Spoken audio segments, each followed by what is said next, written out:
Beleza? Olá, pessoal. Estamos aqui mais uma vez, Páginas em Diálogo, hoje com a presença especial de Nádia Serra, aqui com a gente. Obrigada. Produção incrível. Uau. Ela é roteirista, produtora de conteúdo, escritora, poeta, professora universitária, publicitária. E aí? Não, a gente precisa sobreviver, né? Tem que fazer polivalente. Aí tem que ser polivalente. Eu esqueci aquela história do pato, né? Que o pato faz tudo e faz mal feito. Abstrair essa ideia e estou fazendo tudo e fazendo bem feito dentro das minhas possibilidades. Maravilhoso. Nádia, a gente começa geralmente nosso programa querendo saber como você encontrou a literatura no caminho da sua vida. Você teve acesso, foi privilegiada de ter uma família leitora ou isso foi descoberto na escola? Você a escrita, a literatura, como é que foi essa sua chegada? Eu acho que eu comecei pela escrita como forma de expressão. Uhum. Eu sempre achei que eu escrevo melhor do que falo, porque quando eu escrevo eu sou mais concisa, eu paro, eu penso, eu elaboro. E quando eu falo, eu desinvesto. Uhum. Então, eu acho que eu comecei por aí também, sabe? Eu sou muito emotiva, então eu choro fácil, eu rio fácil. E a escrita, ela permite esse controle emocional, eu acho. Você tem você tem ali um... Então, assim, eu começo escrevendo bilhetinhos para o meu pai, para minha mãe, principalmente depois da malcriação, né? um videozinho de desculpa escrito à mão. Aquela escrita ali ajudando a melhorar o clima e tal. E aí, eu acho que a partir disso eu fui buscando essa leitura, porque eu queria saber quem também contava histórias, né? Quem usava a escrita. E eu sempre fui assim, o que é que tem à mão? Se eu estou na casa da minha avó, qual livro que eu posso pegar? Se eu estou na casa da minha mãe, se eu estou na casa... Sempre tem que ter então sempre foi isso. E eu acho que eu li coisas que, inclusive, eu não deveria ter lido com a idade que eu li. Tipo... Capitães de Areia, eu acho que eu li cedo demais, eu acho que eu tinha uns 9 anos, então assim, foi um marco, porque na época... Mas você entende que foi... Era porque você não entendeu muito bem ou porque era um livro mais denso? Eu acho que era um livro, hoje, pensando nele hoje, com a maturidade de hoje, assim, e tal, eu acho que era um livro denso demais. Para a sua idade. Para a minha idade, mas ao mesmo tempo, ele foi muito marcante nessa questão da diversidade social, das diferenças, na verdade, e da consciência também, do meu lugar. Ele te trouxe essa consciência. Me trouxe. Porque, mesmo novinha, você conseguiu... Mesmo novinha, porque eu morava em Recife, e Agamenon Magalhães, na época que chovia, e os meninos das comunidades, os meninos de rua, tomavam banho naquele canal. Então isso é muito... E aí eu lembro que de ler, de passar de carro com meu pai e a minha mãe, olhar para aqueles meninos e enxergar os Capitães de Areia e sentir, sabe? Assim, imaginar que tudo aquilo que eu estava lendo não era só imaginação, era real.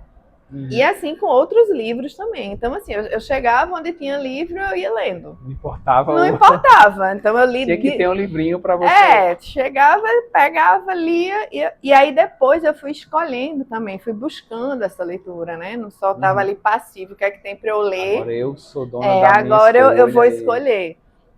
E assim foi entrando e sendo uma companhia, sendo um lugar de curiosidade, né? E de muito interesse, já que a escrita sempre foi algo que eu queria levar para um lugar que eu não sabia direito qual era. Queria que fazer parte da sua vida e do seu cotidiano. Isso, exato. Não só nos bilhetinhos que eu ficava só em casa. Eu queria que ela extrapolasse os muros. E eu acho que essa leitura me levaria a esse lugar, né? Assim, Você teve sempre essa vontade de ser escritora ou a escrita sairia dos muros da sua casa de outra forma? Você queria ser escritora? Tinha esse desejo ou não? Ou ainda não entendia muito bem? É engraçado porque assim, a gente olha tudo a partir de um lugar que a gente está hoje, né? Sim. É difícil você lembrar exatamente aquele sentimento, mas eu lembro que eu tinha vontade de escrever um livro. Pra quê? Porque eu não sei, mas era uma vontade. Um dia eu escrevo um livro, um dia eu escrevo um livro. Não sabia se eu ia publicar, se ia ser bom, se ia ser ruim. Mas tinha esse desejo. Esse né? sentimento. Esse sentimento de um dia eu quero escrever um livro. Mas daí a ser escritora e fazer disso uma atividade, uma profissão, não era bem desenhado na minha cabeça. Na minha cabeça eu ia para a publicidade e eu ia ser redatora publicitária. Era a escrita que eu imaginava para mim, assim, profissionalmente. Que massa. E quando é que você escreve as primeiras coisas fora dos muros de casa? Assim? Ainda na escola ou depois que você entrou? Você fez publicidade, né? Fiz publicidade, né? E aí na publicidade era aquelas coisinhas para marcas, para produtos, então... Os roteiros publicitários. Os roteiros publicitários e tal. Eu acho que eu começo a sair do muro de casa com os meus cartões de aniversário. Porque eu fazia muita questão de elaborar um cartão personalizado para aquela pessoa. Não era só um cartão, não era um mero cartão. Não era um mero cartão. Para mim era um laço, era um presente. Né? Então eu tinha eu acho que foi aí que começou. E eu comecei a entender que isso era importante e que eu fazia isso bem, né? Quando os amigos e as amigas sentiam falta do cartão. Tipo, eu chego com um presente, depois eu te dou o cartão. Não, guarda o presente e me dá quando me você... dá tudo junto. Me dá tudo junto. Eu falei, eita, olha, isso olha o cartão, legal. O cartão fazendo a diferença. Aí eu acho que eu considero que são os primeiros escritos fora do muro de casa, porque vão para outras pessoas. E aí, obviamente, a escola tem redação, na faculdade você faz aqueles trabalhos já nos estágios, mas não é uma escrita literária. Não. É aquela escrita comercial, concisa, que tem um propósito, mais acadêmica. Cheio de normas, né? Mas o primeiro livro, né, e a primeira grande escrita para fora foi o de Princesa Estrela, que é a minha primeira biografia sob encomenda, que foi lançada em 2015. Vamos falar sobre seu trabalho de biógrafo, né? Que legal. 2015. 2015. É o primeiro lançamento, é o primeiro livro, é a primeira grande escrita. Teve a fase dos blogs, mas ficava sempre muito ali entre os amigos, então meio que não saía, né? Sim. Tava só por ali. Que legal. E aí e quando é que você começa a fazer esse trabalho de biógrafa contratada, assim? Como é que você descobriu esse nicho? Na época, eu era professora universitária. Porque você fez várias, né? Depois a gente mostra aqui. Hoje é a atividade principal. Eu era professora universitária, e aí eu tinha montado, junto com um amigo, André Porto, uma revista voltada para o público masculino, que é a revista Mensch. Então, a gente começou fazendo ela digital, depois ela passou a ter uma publicação impressa. A revista está aí, eu acho que já está com 12 ou 13 anos. Eu saí da sociedade, é a revista Mensch. Não, ela é publicada aqui na Paraíba ou Pernambuco? Ela é publicada online, revistamensch.com.br, e ela é impressa e entregue em vários lugares. Então, ela circula... Brasil todo. O Brasil todo. E aí, por conta da revista, eu conheci os pais de Sofia. Num processo onde Sofia já estava em cuidados paliativos, vamos chamar assim. Sim. Né? Eu não cheguei a conhecer Sofia pessoalmente. E logo na sequência, a gente sabe da passagem dela e o pai comenta com o meu sócio na época, André, numa reunião que eu não pude ir, por outras questões, que eles estavam procurando alguém para escrever a história dela. Que elas tinham entrado em contato com algumas pessoas e tal, mas que não tinha sentido ainda aquela afinidade com os profissionais. E aí ele falou assim, Nádia, tu não topa não? Eu disse, meu Deus do céu, eu tô esperando a vida toda por este momento, né? Essa oportunidade, E aí eu conversei, na época, com o Miguel, a gente já se conhecia por conta da parceria que a gente tinha na revista, ele fazia a logística, E aí ele marcou para eu conhecer Fabiana e conversar com ela, que é a mãe. E assim, aí eu fui e tal. Fabiana, na época, estava grávida já da segunda filha. E foi uma entrevista, assim, uma conversa muito emocionante. E eu chorei horrores. E era eu chorando, imaginando assim, jamais esta mãe vai querer que esta pessoa descontrolada emocionalmente escreva o livro dela. Completamente fora de Não, si. completamente. Eu chorava, assim, nossa, parecia que eu era da família e tinha vivido o processo ali, sabe? Foi uma coisa assim muito... E aí eu saí de lá, tchau, não sei o que, dar um abraço e assim, jamais, né? Ela não vai ser dessa vez. Essa louca não vai escrever não, a biografia. Essa louca não vai escrever a biografia. E aí logo depois Fabi me liga e fala assim, olha, eu quero você e tal. E eu, oi? E a gente conversando, ela disse, era justamente o que eu estava esperando. Eu queria alguém que se comovesse com a história, eu queria alguém que entendesse essa dor, esse processo. Então, assim, era isso que era mais importante para mim, não era só a técnica da escrita, porque inclusive a técnica da escrita eu mal tinha, né? Ia ser a primeira experiência. Ia ser a primeira, então foi sabe assim, todo mundo ali estava experimentando. Eu tinha a maior pose, que foi desconstruída na entrevista, mas foi tudo muito, vamos experimentar e vamos ver o que acontece. Mas... ver o que acontece. O livro é lindo, assim. Não sei se ele ainda é publicado, não sei se ele está disponível para alguém. Não, ele não. Ele é esgotado. Ele é esgotado, foi uma publicação bancada pelos próprios pais, então a gente, na época, contratou uma gráfica que tem selo de editora, né? Fez uma tiragem longa, na época uma tiragem bem grande, assim, foi um investimento grande.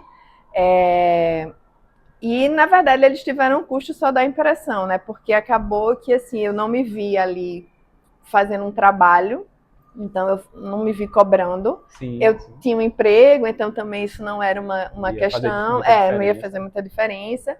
E acabei envolvendo as pessoas, capa, diagramação, revisão, e todo mundo comprou a ideia. Todo mundo comprou a ideia, e aí no final eles pagaram só a impressão, também numa gráfica parceira, e aí o custo também foi menor. Então foi uma forma da gente abraçar, né? Abraçar a causa. A causa. E aí você se vê como escritora de biografia, isso você gostou de fazer? Muito. E continuou, e hoje é um dos seus trabalhos principais, Sim. Fazer... foi uma experiência assim, muito boa. Eu aprendi muito como não fazer, né? E aprendendo como fazer, a gente vai aprendendo ao longo das experiências. Mas eu vi que eu falei, cara, eu quero isso para mim. Pra minha vida. Porque ouvir as pessoas, a história das pessoas, abraçar a história dessas pessoas, porque o que Fabiana me disse me tocou muito, assim, sabe? Não é porque você me ouviu, você não me julgou. Você foi de coração aberto e absorveu tudo que ela... Exato. E como é essa... Você trabalha com memória, você tem um curso sobre memória, que eu achei fantástico, que Mélida fez, né? Achei lindo aquele trabalho. Como é que você lida com as memórias dessas pessoas, no sentido de preencher lacunas? Porque as pessoas devem deixar as brechas, e você tem esse trabalho delicado, você preencher a memória de alguém. Como é que você lida com esse dilema? Eu trago informações de fora, né? Eu trago pesquisas. Então, assim, por exemplo, no caso do livro de Sofia especificamente, a mãe tinha, assim, nossa, era um computadorzinho, ela lembrava de tudo. Mas eu entrevistei, assim, para mais de 20 pessoas, foram 2 anos de trabalho, né? E aí, assim, o que é que eu fiz? Eu saí pesquisando o nome da rua de onde era uma das clínicas que ela se consultou.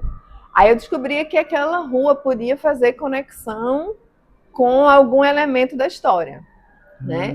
Aí eu descubro que no dia tal é dia de um santo X.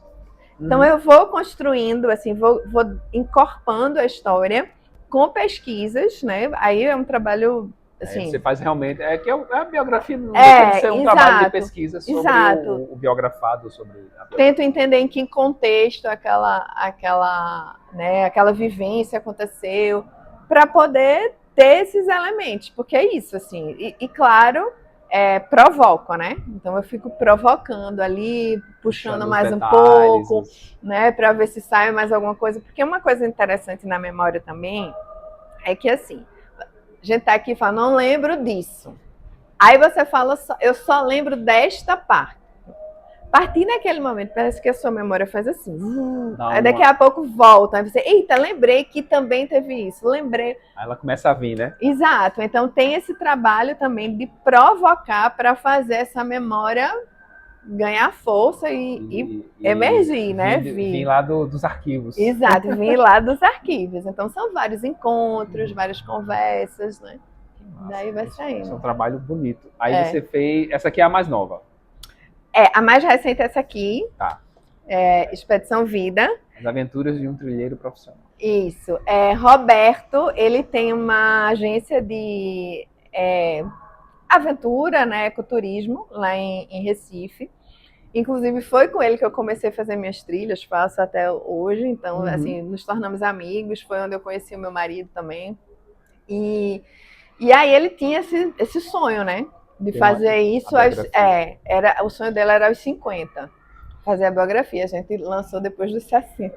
Mas aí... Porque é isso, história, né? Precisa foi mais 10 anos de história, né? Que massa. E aí a gente lançou o ano passado, Expedição Vida. Aí esse aqui de Sumaia também foi uma experiência muito boa, porque ele continua circulando o livro, né? Sumaia é uma médica dermatologista lá em Recife, passou por uma experiência de quase morte. Então tem uma pegada aí muito mística mesmo, sabe? Né? Espiritual. E foi um livro que, assim, foi muito bom de fazer também, né? Foi um livro, inclusive, fácil até, eu diria, de fazer, porque eu entrevistei só o casal, né? Porque ela estava em coma, então quem contava a história era o marido. E ele também, assim, nossa, não me esqueci, assim, um detalhe. Então foi muito gostoso de fazer. Também trouxe pesquisa, como tinha essa pegada religiosa, eu fui buscando ali algumas coisas também para complementar. E é um livro que ainda está, assim, circulando. Se encontrar é mais fácil. Exato, Editora Caroá de Caruaru. E está sempre aí. Aí quem conta é ele? Ele conta. Eu criei três pessoas para contar a história. São 3 personagens contando a história. O narrador, né? Que eu faço às vezes desse narrador. O marido e a própria Sumaia, nos momentos em que ela acorda e nos momentos antes do acidente que leva ao coma. E aí eu trabalhei assim no presente para poder dar aquela emoção. Então, assim, meia-noite, a América chega, sabe? Então tem esse que de suspense, de um clima de suspense do que é que vai acontecer. Acordou, tá viva, plena, trabalhando. Ela, assim, ela botou abaixo todos os prognósticos, na verdade. É por isso que também se fala muito da questão do milagre.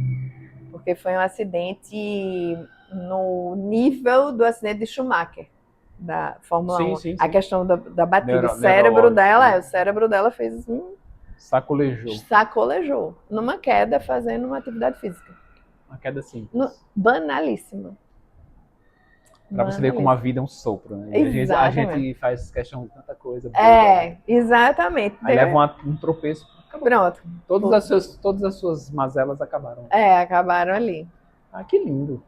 Olha, recomendadíssimo aqui a biografia de Sumaia e a sua superação, né? A superação. E principalmente a história do casal, né? Assim, como eles ficaram mais unidos. Ainda mais unidos. E você tem uma história bonita, a gente vai pulando as coisas, mas vamos. Que é o livro Obrigado por Vir. Sim. Que a gente leu aqui no Literar, né, no clube de leitura do Jornal União. Me senti. Da Livraria União. Me achei. E né, foi quem leu e lia para mim. Eu disse, não leia mais, eu não tenho condições emocionais de ler esse livro. Assim, eu tenho uma filha, tenho uma neta também, tudo. E assim, é uma leitura linda, mas eu não consegui terminar. Ela que leu e chorava. Como foi essa história? Conta pra gente. Eu acho que vale a pena contar. Eu acho que é uma história muito bonita. e de muita força, né? Acho que você foi uma mulher muito corajosa e eu recomendo demais, assim, um livro. Obrigada. Esse é o momento que provavelmente eu chore, mas tudo bem. Chore. Faz parte. Eu tive uma experiência de maternidade que, assim, foi super desejada, mas que aconteceu tarde para as recomendações médicas, né? Eu já estava com mais de 40, então sempre é aquela gravidez mais delicada. Você tem que ter mais cuidado. Você tem isso, pode aquilo outro e tal. E eu vinha passando também por inseminação, né? Processo de inseminação, a gente estava buscando ali várias formas. E eu engravidei durante a pandemia. Aqui em João Pessoa, e minha família toda em Recife, né? Alguns em Campina Grande e tal, mas assim, longe da família. Sim. E aí, tudo indo muito perfeito, né? Eu vi no coração, nossa, aquela... né? Uma animação. Né? E aí, no dia 18 de agosto, eu guardo bem essa data, porque é aniversário de duas amigas muito queridas, e eu tinha preparado dar os parabéns, dizendo que elas iam ser tias, né? Mas foi o dia que eu recebi o diagnóstico que meu bebezinho, que eu já não sabia que era uma menina ainda, tinha uma síndrome incompatível com a vida. Então, essa frase, assim, abriu o meu chão. Mas é uma frase... Como é que você tem uma síndrome incompatível com a vida? É uma coisa brutal, né, para você ouvir. É uma coisa brutal para você ouvir, mas eu confesso que eu ouvi de uma forma muito respeitosa, sabe? O médico que me atendeu, especialista em medicina fetal, ele soube contornar a situação, né? Ele soube conduzir tudo ali, ele foi delicado, mas ao mesmo tempo ele não faltou com a verdade, nem me deu falsas esperanças. Né? Então ele fez, olha, tudo indica que as possibilidades são essas, mas a gente vai fazer mais um exame. Porque se não for genético, possa ser que dê para operar, que isso, que aquilo, então vamos lá. Soluções. Talvez. E aí veio o exame, veio o mapeamento ali genético, não era genético, mas também não tinha solução. Né? E aí era ou antecipar o parto, como ele chamava, que aí eu ia ter que entrar numa luta judicial e tal, né? E aí a gente entra numa outra questão que precisa ser debatida, né? Ou eu arriscava seguir a gravidez, sabendo que, assim, poderia ir até o fim, poderia não ir, poderia um monte de coisa. Várias possibilidades. Várias possibilidades. E aí eu decidi, assim, óbvio, não foi aquela decisão na hora, né? Foi pensada, tem a parte da dor, do sofrer, de elaborar, de entender, e eu estou disposta a quê? Eu sempre penso, eu lembro muito de um poema de Cecília Meirelles, que é o Isto ou Aquilo. Então é um poema que marca muito a minha vida, assim, muito marcante para mim. E eu sempre tive coragem de enfrentar as escolhas que eu tenho que fazer. Só que como é que eu escolho? Eu escolho a partir das consequências. Qual consequência eu consigo lidar? Essa escolha me trará que consequência? Exatamente. Essa vai para onde? E disso aqui, eu consigo lidar com o quê? Qual é o que eu consigo melhor lidar? Me dar, como é que eu, né, assim, como é que eu vou me sair? Claro que é tudo suposição, né? Que a gente não se conhece na hora do pega para capar, né? Como se diz. Acho que a teoria é massa, né? Então, isso aqui é assim, mas na hora na hora da realidade, na hora do teste empírico. Isso. Aí eu acabo optando, assim, meu marido me dá total apoio, ele deixa muito claro que, assim, tá comigo para a escolha que for. E aí eu faço, gente, é a maternidade que me é possível, então eu vou abraçar. Né? E durante o processo foi uma maternidade vivida muito ali encolhida de pessoas, porque como é que eu vou contar? Eu tô grávida mais, né? Então eu falei, deixa quieto. Só quem estava sabendo mesmo eram meus pais, né? Meu sogro, minha sogra. A família ali mais próxima. E deixei rolar, né? E durante o processo eu escrevia cartas para ela, porque era uma maneira de me comunicar com ela. E eu escrevia algumas postagens também. Eu publicava, porque essa escrita precisava... Eu precisava colocar isso tudo para fora de alguma forma. Só que era tudo muito cifrado, sabe? Sim, sim. Era muito cifrado, porque Precisava- ninguém sabia de precisava nada. ser, né? Então eu fui ali colocando para fora com um limite de segurança e minha família sabia quando eu postava, assim, e tal, Já né? sabia quem Mas quem se porque tratava. eu acho que escrever também ajuda a elaborar, né? Aquilo que você está Sim, com sentindo. Eu acho que a certeza. gente consegue Ah. dar nome ao que sente e tal. Enfim, conheci minha filha. Ela nasceu, veio para junto de mim com os olhinhos bem abertinhos. 1 hora e 2 minutos depois, ela partiu, né? Então, assim, dói para sempre e tá certo, faz parte da minha jornada, não vou ficar questionando nada e tal, beleza, vamos embora. Agradeço muito a experiência que eu vivi, apesar de muito dolorosa, Imagina. né? Essa semana eu estava fazendo uma entrevista para um outro trabalho de um outro livro, e aí me deu um gatilho, assim, que eu chorei horrores dentro de casa, assim, parecia que... Né? Então, assim, é isso, é assim que vai ser, né? Então, vamos levando. E quando tudo aconteceu, depois que ela nasceu, eu tive direito à licença maternidade. Então, naquele processo ali de colo vazio, eu falei, vou fazer cursos, vou preencher. Preencher, né? os vazios. E aí eu fui fazendo curso, fiz curso com Marcelino Freire, tudo online, né? Pandemia. Fiz curso com Marcelino Freire, acho que umas 2 vezes. O que aparecia eu estava fazendo. E aí eu fui elaborando esse livro. Eu falei, vou escrever. Né? E aí escrevi. Era uma tentativa de autoficção. Mas aí acabou que, assim... depois eu descobri que não era uma autoficção, mas que era uma verdade escrita com técnicas de ficção. Sim. Foi até Raimundo Carreiro quem deu esse... Ele era vizinho, saudoso Raimundo. ele era vizinho do meu irmão lá em Recife, aí meu irmão deu de presente para ele, ele fez comentário, aí ele até falou algo nesse sentido. Eu falei, tá, então entendi. É isso aí. E aí tá, né, assim, é uma obra que me dá muita alegria, chega às pessoas... Sim. Quando, enfim, chega para mim, eu li isso e aquilo, aí eu fico bem feliz, sabe? Para mim é sempre uma forma de celebrar a vida, né? A vida da minha menina. Que deve estar no lugar bem bonito. Sim, com certeza. Bom, vai chorar sou eu.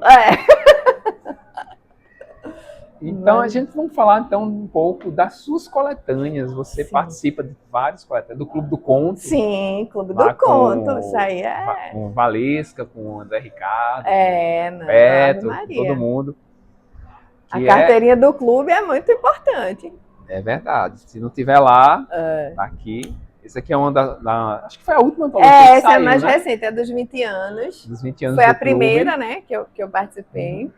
E aí, como foi? Como é que você entrou no Clube do Conto? Eu entrei no Clube do Conto pelo Mulherio das Letras, que aconteceu aqui. Eu já tinha ouvido falar sobre o Clube do Conto, ainda em Recife, mas eu não sabia como chegar nele.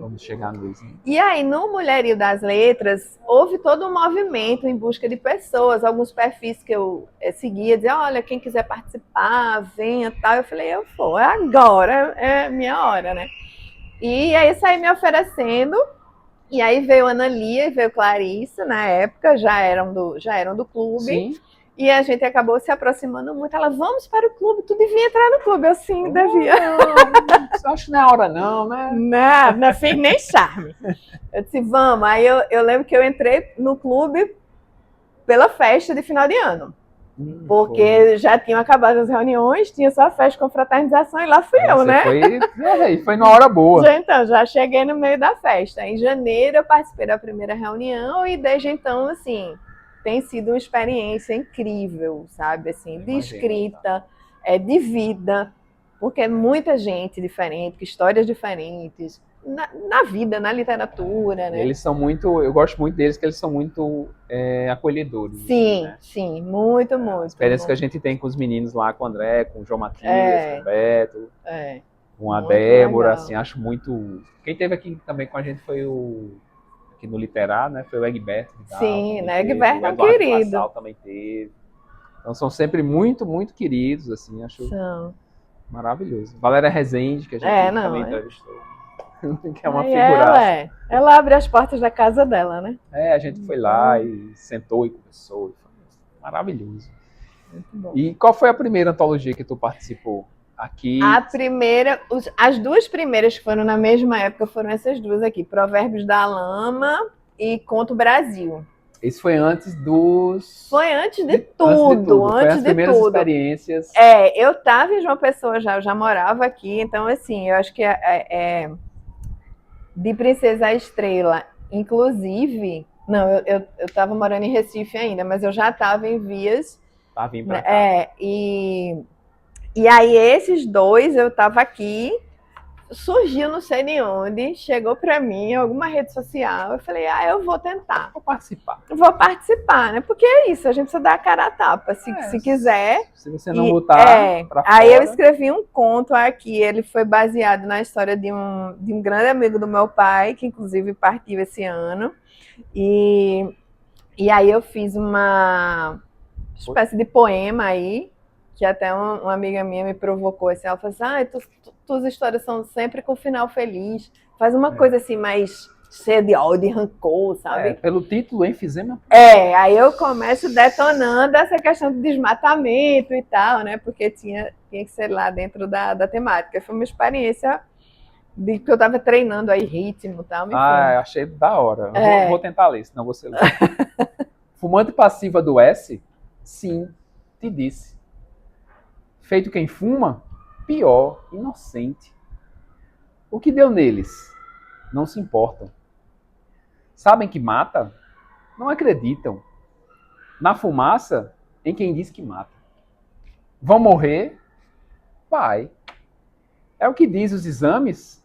É o que fazem os homens. Sabem quem morre comigo? Alguns. Ninguém para ajudar? Condenados. Por quê? Quando não matam, enganam.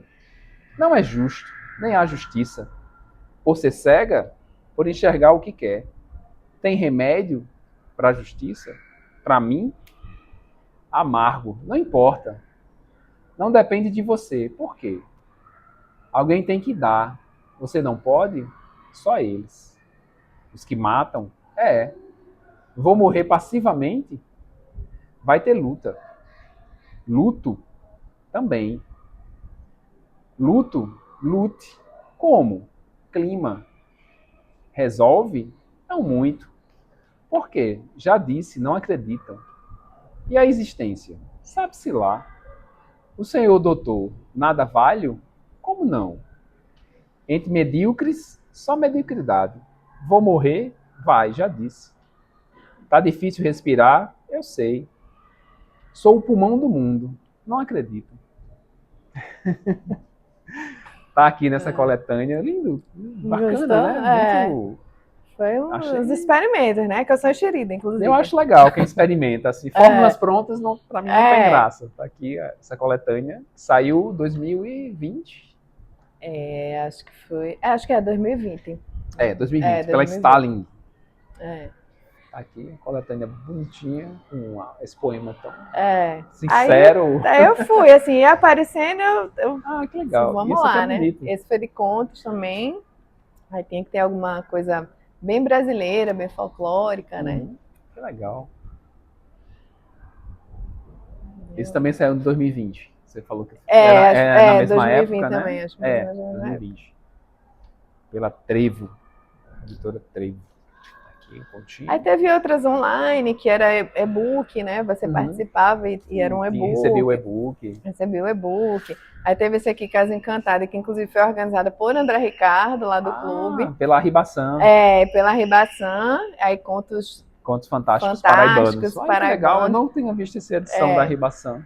Aí esse daí também foi bem... Vamos experimentar. Vamos ver aí como é que eu me saio. Parece que você experimentando se dá bem, viu? Pelo poema que você fez, achei... Olha aí. Eita, Aldo Lopes, André Ricardo, uma galera boa.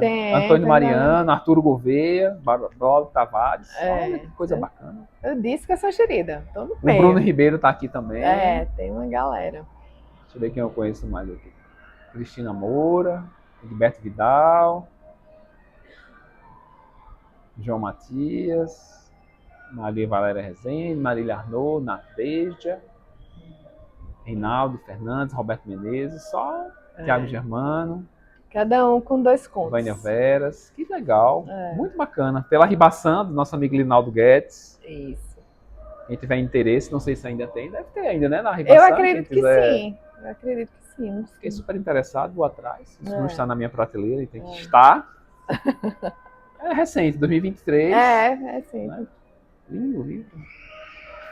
O seu conto é... Vamos achar aqui. Aqui.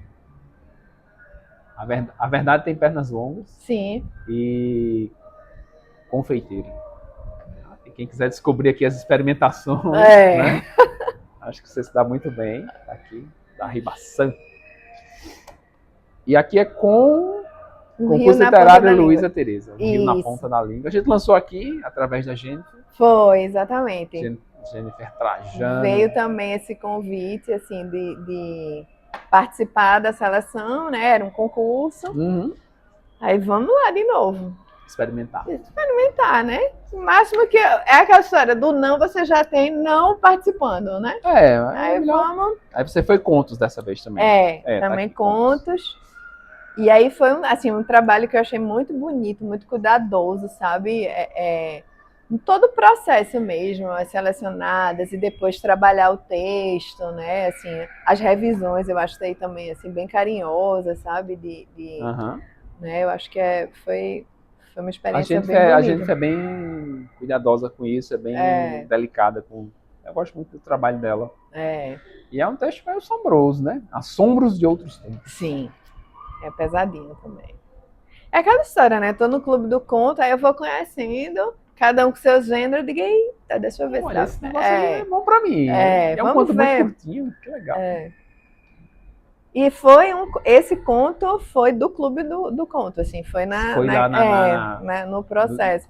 Que é muito bacana isso, né? Que a gente vai trabalhando pelos temas, e aí quando você vê, você tem ali um monte de contos, né? E você troca ideias, né? Você conversa, todo mundo apresenta, lê seus contos. Exato, porque feedback. Até Maria Valéria fala assim, é uma grande oficina ao ar livre, né? Então a gente tá ali para receber o que os outros têm a dizer do que a gente escreveu. E é muito bom, porque você tem a oportunidade de ter gente do calibre, né? De algumas pessoas que fazem parte do clube, a pessoa ali se debruçando sobre o teu texto, fazendo considerações. É muito bacana. E você ainda tá tomando café e comendo biscoito, pelo amor de Deus, né? E aí você sai de lá com melhor, né? Total. E tem além da reunião, eu acho que tem um compartilhamento muito bom ali, uma troca de gentilezas também, de tipo, tu pode ler meu conto? Então acontece muito isso, assim, de você ler o conto do outro, e fazer considerações, e sabe, essa troca para além dos encontros. Com então, certeza. Acho que isso enriquece muito, né? Claro, e você tendo o feedback de pessoas que estão lendo ali, com cuidado, com carinho, você se torna um escritor muito melhor. Com certeza. Mesmo que você não vá ser um escritor não queira se dedicar só a isso, mas eu acho que é legal, sai, né? Sai com uma boa escrita, sai com... fantástico. Boas histórias, né? Eles muito são legal. muito bons, eu gosto muito deles. Como pessoas, né? Também. Eu ia dizer mais como pessoa do que como contista, mais ou menos. Nada, eu tô brincando. E aí você lança o mais novo, vamos falar aqui do seu novo livro. Sim. Que é de agora. Esse é o mais recente. Lugar das Coisas Possíveis. Achei linda a capa, os gatinhos. Não é? São minhas gatinhas, a Melinha e Lili. Você tem 2 gatos. 2 gatinhas. 2 gatinhos. Aqui o novo. Pela editora Ópera. Isso. São pequenas crônicas. Ela disse que é dela, tá vendo? Meu. Tá escrito, porque eu vou. O pessoal vai pedindo, eu vou mandando. Quando eu vejo, eu digo, meu Deus, eu não tenho um exemplar para mim. Aí eu disse assim, deixa eu guardar esse pra você ficar comigo. Quando você abrir, já já sei que é meu. Aí você... É agora, né? 2026. Esse livro foi uma provocação de um amigo meu também, escritor, Lúcio Matos, que ele até faz a orelha aqui de Obrigada por Vir. E ele vai lendo algumas coisas que eu postava no Facebook, no Instagram e tal, e ele fez, olha, eu acho que isso aqui as pessoas vão querer ler, eu acho que isso aqui alguém gostaria de ler. Eu fiz, tu acha? Né? Ele falou, eu acho que sim, então bora. Aí eu disse, beleza. Aí ele organizou junto comigo. Eu fiz uma curadoria de textos antigos, fiz textos novos para o livro, Uhum. e aí ele foi trabalhando e só, vamos separar assim, vamos fazer assado e tal. E depois eu mandei para a ópera, e Eles aí, gostaram. o Moacir é um querido, ele já tinha feito o Obrigada por Vir, e aí vamos embora. Ah, que lindo. Aí é Coisas. bem É o que? legal. É só contos? Ou tem crônicas? Tem. Eu chamo pequenas crônicas, mas são pequenos textos. Alguns podem parecer mais conto do que crônica, sabe? Mas trabalham muito tanto memória quanto percepção. Então, assim, é muito o Aham. meu olhar mesmo aí, sabe? Memórias que eu trago minhas, de família, Sim. sem a devida autorização, Aqui mas a tudo, revelia. mas todo mundo gosta depois que vê pronto. E Ah, também de percepção mesmo, assim, essa coisa de você estar aqui, olhar aquele jarrinho me diz alguma me diz alguma coisa e eu coisa vou e você lá. vai. Que lindo. Bem, São bem Brás, legal. São Brás. Era isso que minha avó dizia, levanta os braços. Não Você é? ficava engasgado. Diga São Brás, levanta o braço. Como é que eu vou falar engasgado, vó? Não é isso? Que lindo. Que legal. Pelo mar, eu adoro o mar. Eu também. Que lindo. Vou ler não para vocês comprarem e lerem. É lindo. Assim, é muito bacana. Que história linda. Eu queria falar um pouco sobre o teu trabalho, do teu curso sobre memória. Como é que funciona? Como é que tu chegou a essa ideia de trabalhar com a memória, escrever um livro com as memórias, né? Da memória sai um romance, sai um conto. Eu começo com a necessidade de voltar às aulas, sabe? Apesar de que nesse lugar de oficina você é muito mais facilitadora, eu não sou a professora, né? Mas eu sempre gostei muito do ofício de ensinar, de dar aulas, eu tenho contato com ex-alunos até hoje. Você parou de dar aula no universidade? Parei de dar aula. Quando em Recife eu já tinha saído, porque em 2015 eu comecei a trabalhar com audiovisual, então eu já tinha deixado o ensino universitário, mas quando eu vim para João Pessoa, uma cidade nova, começando, aí teve uma oportunidade de seleção no Unip, eu falei, eu vou voltar. Vou voltar a dar aula. Voltei, foi muito bom. E no audiovisual você tem um filme. Tenho, né? tenho. Que passou na TV, passou na Globo. Passou na Globo Jorge quer ser repórter. Que foi um concurso nacional da Globo. E eu entrei pela Rede Paraíba, né? Uhum. Então, a Rede Paraíba me convidou para fazer o roteiro. E a história, ela tinha que se passar na Paraíba. Ela tinha que falar muito das questões. Tinha todo um briefingzinho, assim, né? Uma orientação.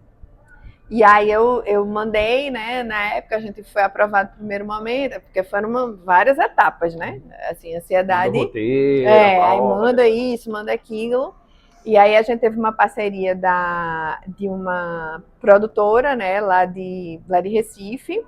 E aí depois veio o Braulio, então assim, acabou sendo um roteiro que foi sendo construído a várias mãos, porque tinha Braulio, depois o próprio Lula Queiroga e o Vitor Germano, que dirigiram, também colaboraram nessa história, né? Então a história de nós todos aí. Foi uma experiência bem... experiência massa, né? Nossa, foi incrível. Ir lá no São João do Cariri. Trabalhar com essas figuras. Né? E as crianças que a gente, né, assim, trouxe pro audiovisual também. Foi... Até hoje, ai meu Deus, o coração fica quentinho quando eu vejo.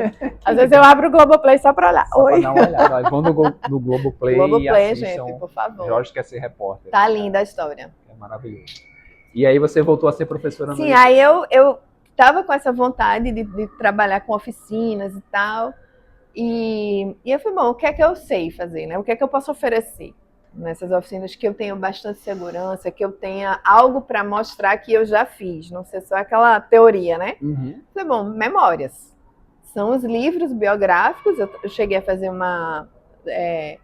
2 edições de uma oficina dessa jornada do livro biográfico, mas aí mais voltada para planejamento, orçamento, como você chegar, né, nesse lugar. de trabalho, de atividade profissional. E aí veio a história o de memórias também, já estava ali, né? Assim, Tava germinando. pedindo para nascer, pedindo para nascer. E eu tenho uma grande parceira, que é a Débora Rubin, que também está neste livro. Você vê que eu sempre ando, né? Todo mundo junto. Todo mundo junto. Eu fui criada em Pernambuco, a gente tem essa coisa de corda e caranguejo, todo né? Todo mundo agarradinho. Agarradinho. E aí a gente fez, eu e Débora, a gente montou, né? E a ideia era puxar essas memórias e dessas memórias saírem textos e desses textos saírem o que as pessoas quiserem, né? Livros e tal. E assim, tem sido uma experiência maravilhosa, porque eu acho que primeiro, assim, é muita honra alguém te confiar suas próprias memórias. Eu acho isso fantástico. As memórias, às vezes, tão íntimas. Tão íntimas. E sempre rola emoção, porque é isso, você vai puxando aqui aquele fiozinho, sabe? Aí, quando fiozinho é um perigo. Esse fiozinho é um perigo. Mas as pessoas estão muito abertas, elas se sentem muito seguras. Porque é um ambiente seguro, nada sai dali. Sim. Né? É o acordo, nada sai dali. Então, são momentos de troca muito ricas, né? Assim, experiências, a história de um de outro. E nessa oficina a gente queria oferecer justamente esse retorno, né, sobre o texto feito. Porque durante as leituras você vai ali, uma coisa que marcou, você comenta, mas na hora de você pegar o texto que está pronto, que a pessoa ali escreveu, revisou, e aí o que é que eu tenho para dizer? Então a gente pegou os textos, tanto eu quanto Débora, a gente leu cada um deles, fez comentários, sugestões, né? A gente até chamou de visões de Débora, visões de Nari, e a gente fez um e-book, né? Uma coisa artesanal, claro. Eu sou da escrita e não da direção de arte, né? E a gente fez uma coisa artesanal, assim, um e-bookzinho, com os textos das pessoas e os comentários. E seus comentários. E esses retornos. E assim, foi muito bacana, as pessoas adoraram, porque às vezes é isso, né? Eu não quero só escrever, eu quero que alguém me leia e diga o que sentiu. E não é sobre certo e errado, né? Sim, mas assim, claro, como aquele texto me tocou. E a ideia de fazer isso em dupla, e não porque a gente pensou assim, não, a gente conversa e dá um retorno só.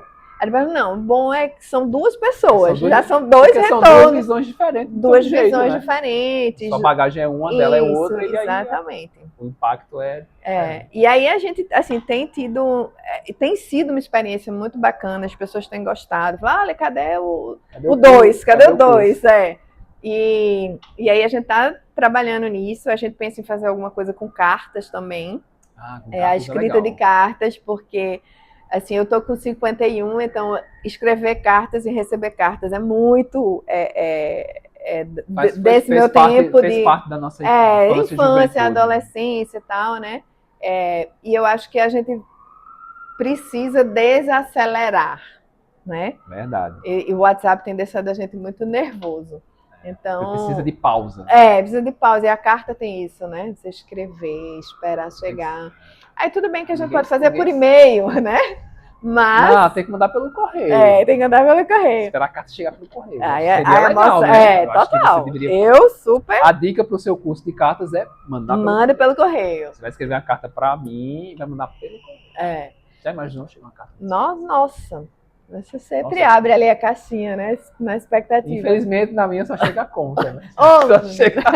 Você abre a caixinha, só tem as continhas. Não é só na sua não, viu? Mas você lembrou bem, assim, como a vida era desacelerada. Você tinha tempo para ler uma carta, para mandar. Eu lembro que quando era menino, sei lá, 15, 16 anos, você nunca marcava com seu amigo. Você ia na casa dele a pé, eu lembro que você ia andando, aí chamava a pessoa. Não sabia se ia estar, se não está, ele estava, e aí vamos se encontrar em tal lugar. Você não mandava uma mensagem desmarcando. Não. Você simplesmente ia, simplesmente acontecia, né? E tudo fluía. Tudo fluía. Nada dava errado, nada desmarcava. Você vê que é tão interessante que hoje a gente manda mensagem para saber se pode ligar. Isso é muito doido. Principalmente para quem teve telefone convencional, né? Não, e aí posso te ligar? Posso te ligar? Você vê como vai mudando, né? Eu tenho um amigo que dizia assim, eu sempre atendo o telefone quando ligam, porque eu sei que é só você que me liga. Olha aí, tá vendo? Diz, como assim? Diz que ninguém me liga, só manda uma mensagem. Quando meu telefone toca, eu sei que é você. Olha aí, se diferenciando. Porque eu acho assim, como é que eu... Não sei se a mensagem passa o que eu quero dizer, entendeu?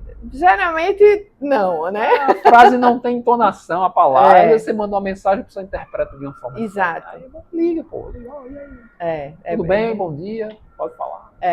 Eu, pelo menos nos aniversários, eu tô fazendo isso, Tá ligando. gente. Eu vou ligar, viu? E engraçado que uma amiga minha, a Cris, disse assim, foi o aniversário dela uma vez, eu escrevi, parabéns, saúde, tudo bem e tal, sucesso. Eu disse, rapaz, tu foi a única pessoa que me escreveu, o resto só mandou o emoji. Feliz aniversário, aquelas cartãozinho virtual, feliz aniversário. Coisas que as pessoas têm perdido nessa velocidade do dia a dia. A pressa, né? Você não olha mais no olho da pessoa e escreve para aquela pessoa. Então, né? Aí eu volto lá para os meus cartões, que eram um sucesso. Então, eu sempre lembro deles para não perder não perder essa coisa manual, é para você, né? Você dedicou um tempo para o outro. É personalizado, não é? Não é feito, não é fábrica, né? Exatamente. Não é. Assim. Então, e quando é que vai ter o próximo? Já tem data? As pessoas já podem te procurar no Instagram? Não, a gente não tem data ainda, porque a gente ainda está formatando, né? E entender, porque assim, a gente prefere, eu falo a gente porque é sempre em dupla, eu e Debbie, e a gente prefere assim, ter o curso desenhado para depois lançar, sabe? Para não ficar aquela coisa, eita, lançou, e agora? A gente nem terminou de fazer. Nem produziu ainda. Aí a gente deixa sempre um espaço para ir fazendo os refinamentos no curso a partir dessas inscrições. Então, assim, tem muita gente conhecida, a gente sabe mais ou menos o perfil, e aí quando vem gente desconhecida, a gente tenta saber de onde veio. Para poder adequar melhor. Para poder ser o mais personalizado possível para aquele grupo. Mas em breve sai. Fiquem atentos. Eu acho que esse ano ainda, viu, gente? Fiquem atentos nas redes sociais da NAD para participar, que é um curso muito bacana, vocês vão gostar muito. E a gente sempre faz umas brincadeiras sobre o que é que você está lendo. Assim, são 3 perguntas. O que é que você está lendo hoje? Sim. Um livro que te marcou a tua vida, assim, como leitora e influenciou a tua vida. Você já falou do Capitães de Areia, mas pode falar em outros. Pode falar em outros. E um livro que você indica para os nossos ouvintes, seguidores. Eu nunca sei muito bem como é isso na internet. Se é seguidores, se é ouvintes, se é telespectadores, não sei. Que um livro que você indica para quem é leitor, quem gosta de escrever, quem pensa em um dia ser escritor. Então vamos lá. Vamos lá. O que é que você está lendo hoje? O que é que está na mesa de cabeceira da... Eu acabei de ler, eu acho que tem poucos dias, o livro de João Moreira, que é lá do Clube do Conto também. Que é a tese dele. Né, onde ele faz análise das músicas de Chico César. Massa. Muito legal, porque assim, ele convida você a uma experiência sensorial, porque se você tá ali, eles falam na música, eita, deixa eu botar aqui para eu ouvir, para eu me lembrar, vamos ver, sabe? Então eu achei muito interessante, assim, eu vivi essa experiência de...